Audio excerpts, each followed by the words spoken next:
Baik, assalamualaikum warahmatullahi wabarakatuh. Selamat siang, sahabat Terasi. Hari ini saya berada di kantor Dinas Sosial Kabupaten Magetan bersama dengan Pak Parminto Budi Utomo. Selamat siang, Pak Nadine. Selamat siang, Mas Koco. Siap, Pak Nadine, ya? Alhamdulillah, sehat walafiat. Tahun baru semangat, Pak. Alhamdulillah, insya Allah mudah-mudahan tahun 2026 lebih sukses, lebih semangat, Amin, ya. Selamat, aman dalam menjalankan tugas. Pak Nadine, ini informasi yang kita terima besok ini akan ada pemulangan terkait bisa dibilang masyarakat yang ada gangguan kejiwaan gitu nah. ODGJ. Iya, ODGJ. Ya. Nah. Ini program apa Pak Nadine terkait hal tersebut? Ya, ini sebenarnya upaya dinas sosial untuk melakukan proses intervensi kepada saudara-saudara kita yang dengan indikasi gangguan kejiwaan. Sebenarnya dinas sosial itu kan sudah ada ngelingnya sesuai kewilayahan dengan rumah sakit jiwa menur. Cuma memang selama kita dengan rumah sakit jiwa menur itu kan menunggu ketika upaya yang dilakukan di level kabupaten dengan rumah sakit daerah, ada klinik psikiatri yang di RSUD Saidiman itu sudah selesai. Biasanya ketika masih membutuhkan upaya pengobatan lagi, kita kirimnya ke rumah sakit jiwa menur. Cuma itu kan secara insidental aja. Lalu karena memang ODGJ yang di Magetan itu membutuhkan upaya yang lebih secara frekuensi lebih banyak, lebih meningkat, sedangkan di psikiatri sebenarnya juga sudah alhamdulillah melayani juga. Cuma karena ada kemarin itu kita bekerja sama dengan RSJ Lawang Malang, ya. Sehingga mereka juga siap untuk menjemput ODGJ dalam jumlah biasanya lumayan sih, ada 2 kendaraan travel yang mereka bawa ke Magetan, sehingga ini kami menganggap kesempatan karena ODGJ yang butuh pelayanan pengobatan pengobatan kejiwaan di Magetan juga cukup lumayan, sehingga dan ini tidak bisa dilakukan dengan psikiatri rumah sakit Dr. Suhartiman dan juga dengan rumah sakit jiwa menur yang selama ini kita memang sesuai kewilayahan ke sana, tapi ternyata Lawang bisa menerima, ya kita lakukan. Ini sudah kita jalankan sejak awal tahun 2025. Terhitung pengiriman sampai nanti malam, hari Rabu tanggal berapa Mas? Tanggal 7 Rabu malam. Tanggal 7 ini sudah yang ke-15 kali ya. Jadi Lawang nanti jemput sekaligus mengembalikan yang sudah kita kirim 2 minggu sebelum. Biasanya jeda waktunya ini sekitar 2 mingguan. 2 mingguan. Dan mereka memang ODGJ yang diharapkan syaratnya tetap disil 1 sampai 5 dan punya BPJS gitu. Artinya dari 15 pengiriman berapa jumlah totalnya, Pak? Ya kalau 15 ini rata-rata pengiriman itu 10 sampai 15-an ya. Berarti sudah hampir 100-an ya. Kalau 100-an lah. 10 sampai kurang lebih 100-an lah kalau hitungannya. Karena ada juga yang gini Mas, setelah pengiriman pertama kemudian dia balikan sambil kemudian ngambil, nanti saat ada juga walaupun tidak banyak juga, nanti di pengiriman ketiga yang pertama itu nanti kita kirim lagi gitu. Karena butuh penanganan lebih lanjut lagi gitu. Itu artinya ini ada syaratnya adalah itu disil 1 sampai disil 5. Harapannya mereka sudah BPJS ya.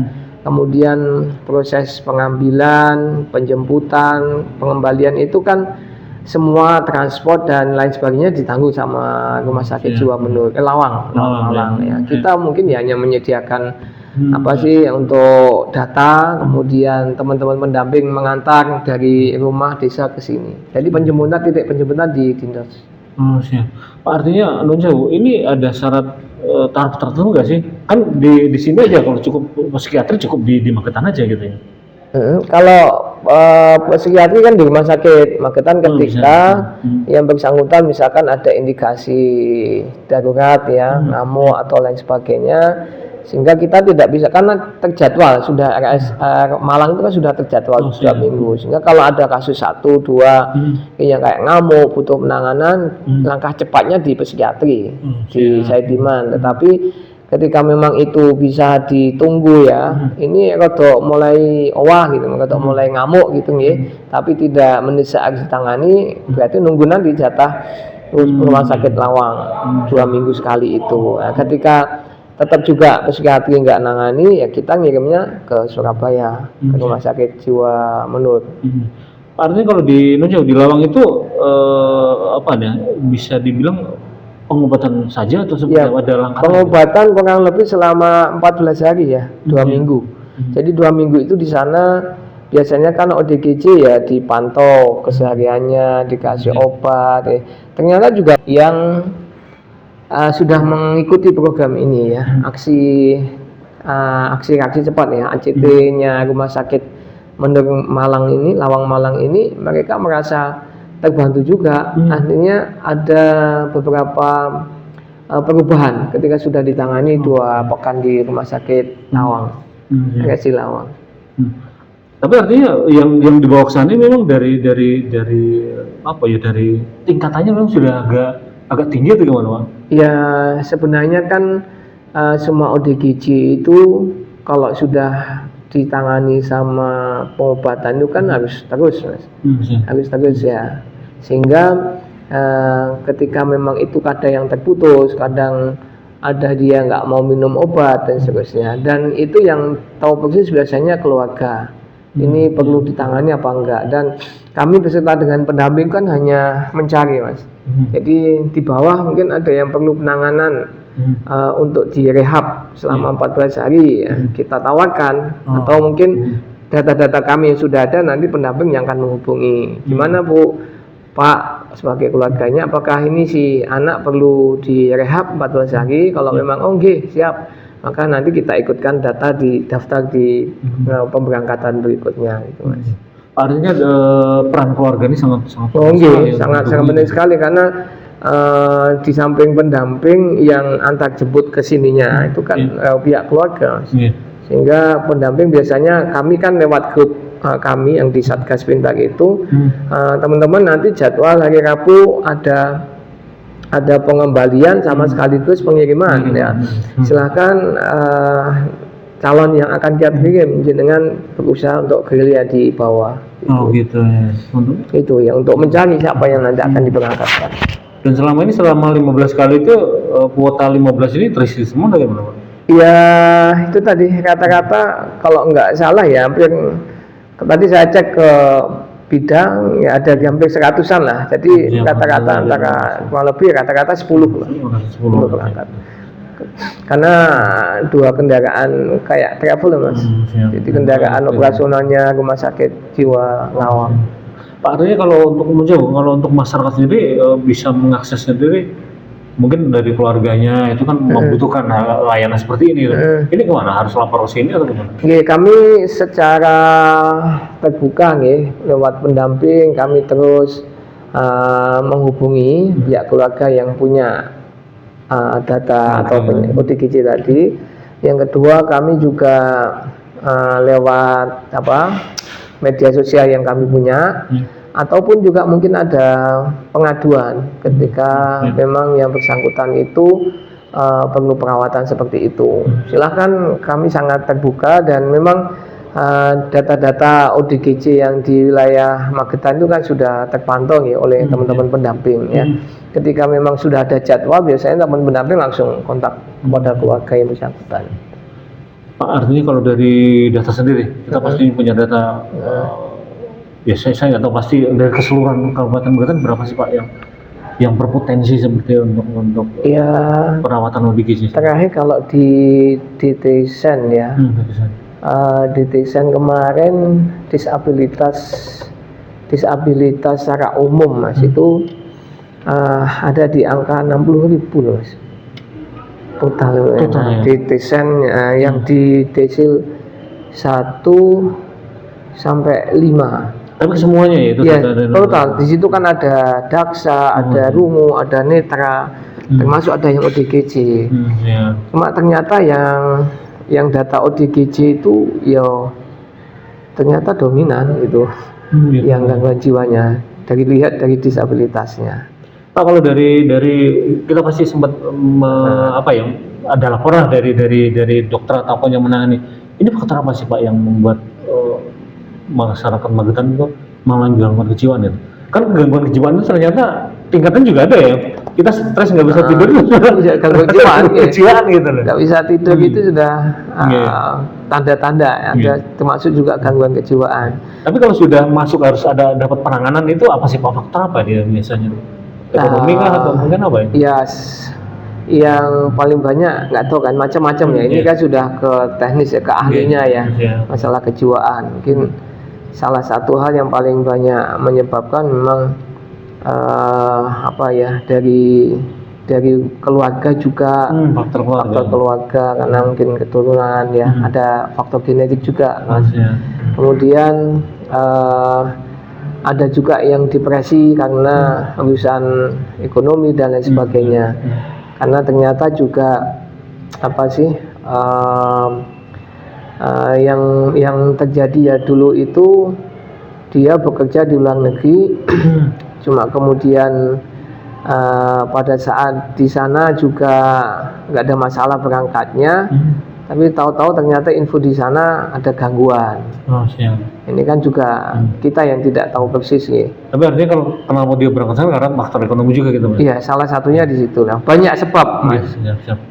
Faktornya itu. Pak, kalau terkait apa kita melibatkan kepada keluarganya, ada sosialisasi atau mungkin apa sih Pak yang dilakukan oleh dinas sosial agar keluarga juga memahami bahwa peran mereka penting untuk kesembuhan para teman-teman yang terkena gangguan jiwa gitu. Ya. Yang pasti kami akan mencoba nih, karena peran ini bukan hanya Dinsos saja nih.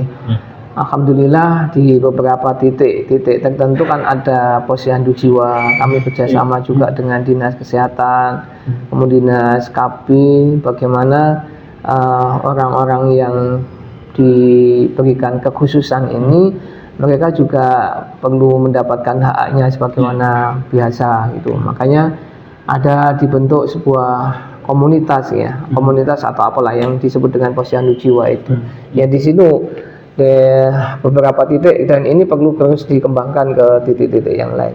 Mungkin salah satu sarana kami bisa memberikan masukan kepada keluarga ya di situ Mas, untuk di posyandu jiwa itu.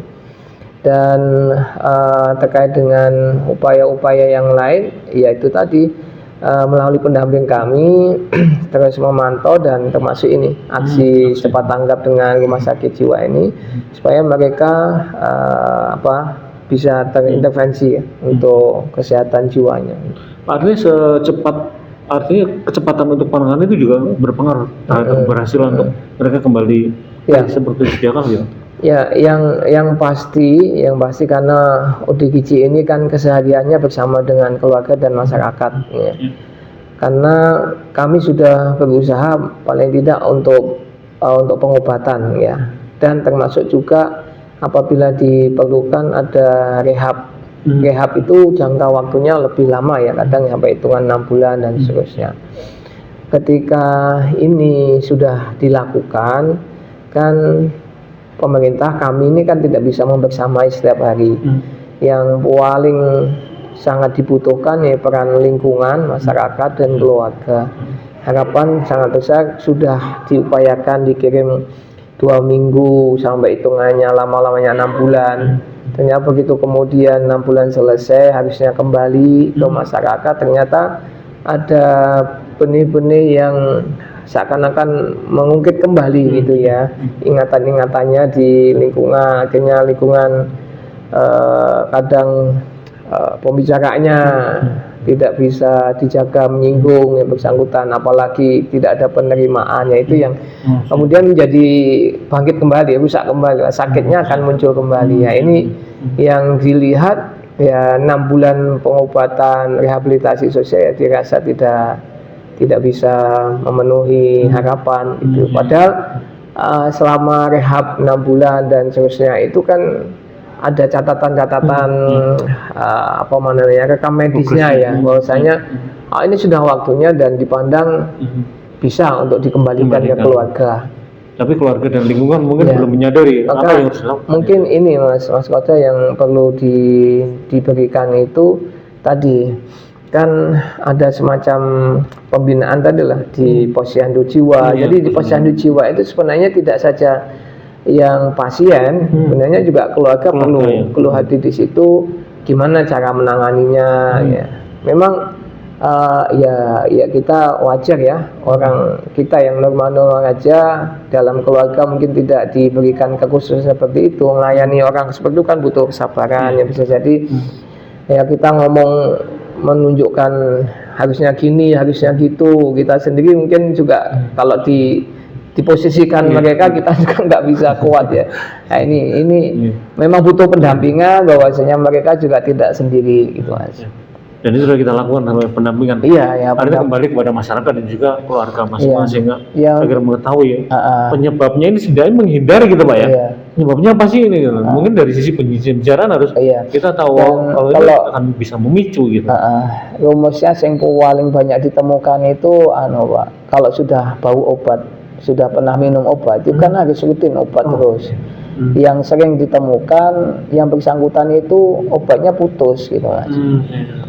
Berbagai macam sebab kenapa putus ya, karena tidak mau minum gitu ya. Kemudian perlu dukungan keluarga juga mengingatkan soal yang ngombe gitu. Ya itu yang kemudian menjadikan stresnya kembali meningkat ketika obatnya itu tidak atau lupa diminum. Padahal kalau kebutuhan obat sudah bisa.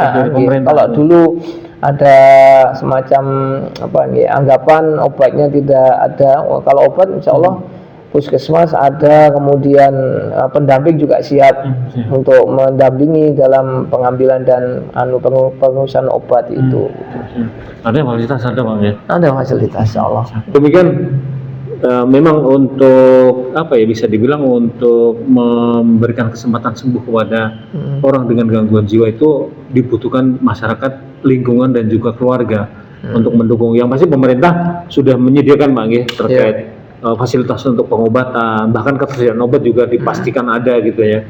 Bahkan puskesmas dan juga pendamping sudah ada. Nah ini tinggal bagaimana sih peran masyarakat dan juga peran keluarga untuk mendampingi agar orang dengan gangguan jiwa ini bisa sembuh gitu Pak. Dan yang pasti juga memberi kesempatan mereka. Kita salut beberapa kali kita membuat liputan komunitas yang melakukan posyandu jiwa ini amat sangat membantu ya. Bahkan beberapa ODGJ yang sudah parah sekali tuh mereka akhirnya bisa kembali ke masyarakat dan beraktivitas Pak ya. Ada yang bisa mandiri lagi ini ya. Ada yang jual sayuran kemarin, ada yang kerja ini, nah itu banyak sekali. Keterampilan juga diberikan di posyandu jiwa juga itu. Artinya kalau mereka diberi kesempatan dan kita tidak memicu ya apa sih penyebabnya itu, dia bisa kembali kepada masyarakat dan beraktivitas seperti biasa. Pak Parno, terima kasih banyak kesempatannya pagi hari Pak. Yang pasti semoga masyarakat memahami. Ya, kami sangat membutuhkan sekali peran serta semua pihak ya, terutama yang tidak terkena ODGJ ya, lingkungannya, masyarakatnya, keluarganya, termasuk kami juga akan bekerja sama ya dengan instansi terkait ya. Ada Babinsa, ada Babin Kaptipmas, ada Dinas Kesehatan, semuanya kami akan bersatu untuk mengupayakan kebaikan untuk ODGJ. Demikian dialog kita. Assalamualaikum warahmatullahi wabarakatuh. Waalaikumsalam warahmatullahi wabarakatuh. Terima kasih Pak Kadin.